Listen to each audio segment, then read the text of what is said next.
Dear students, very good morning to everybody. Hope you are all fine. Today we are continuing with the types of epithelial tissue as we have discussed it in our previous offline class. The epithelial tissue is classified into two groups. One is simple epithelium, second is compound epithelium. Out of simple epithelium, you know that on the basis of structural modifications of the cells, simple epithelium is further divided into six types: squamous epithelium, cuboidal or cubical epithelium, columnar epithelium, ciliate epithelium, pseudo-stratified epithelium, and glandular epithelium. Out of these six types, we have discussed squamous epithelium and cuboidal or cubical epithelium. Now, today we are having simple columnar epithelium or simply columnar epithelium tissue. Simple columnar epithelium Simple columnar epithelium tissue consists of a single layer of tall and cylinder cells placed side by side like columns. The nuclei are somewhat elongated along the long axis of the cells. Nuclei lie near the bases of cells. Free surface may be smooth or bear microvilli. Certain cells of this epithelium produce mucus and are called goblet cells. That means goblet cells are mucus producing epithelial cells.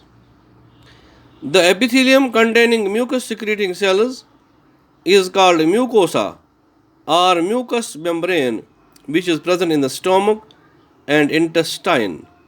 The intestinal mucosa has microvilli to increase the absorptive area and is called brush bordered columnar epithelium.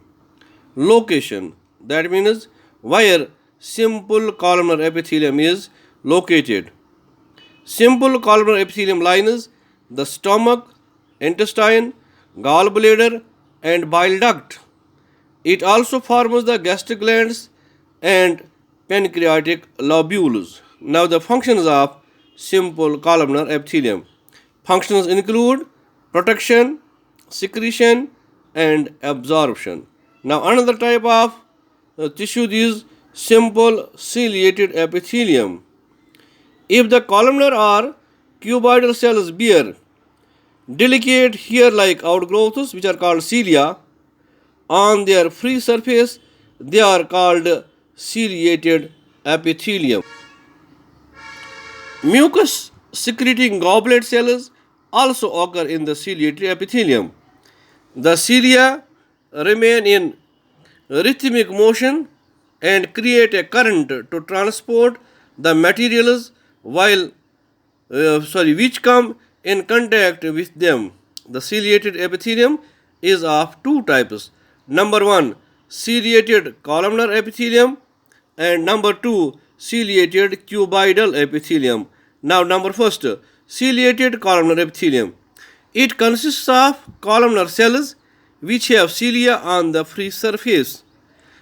Ciliated columnar epithelium lines most of the respiratory tract and oviducts, that means fallopian tubes. Ciliated columnar epithelium also lines the ventricles of the brain and the central canal of the spinal cord. Now, second type, that is ciliated cuboidal epithelium. Ciliated cuboidal epithelium consists of cubical cells which have cilia on the free surface. It occurs in small bronchioles and in certain parts of nephrons of kidneys. Now, the functions.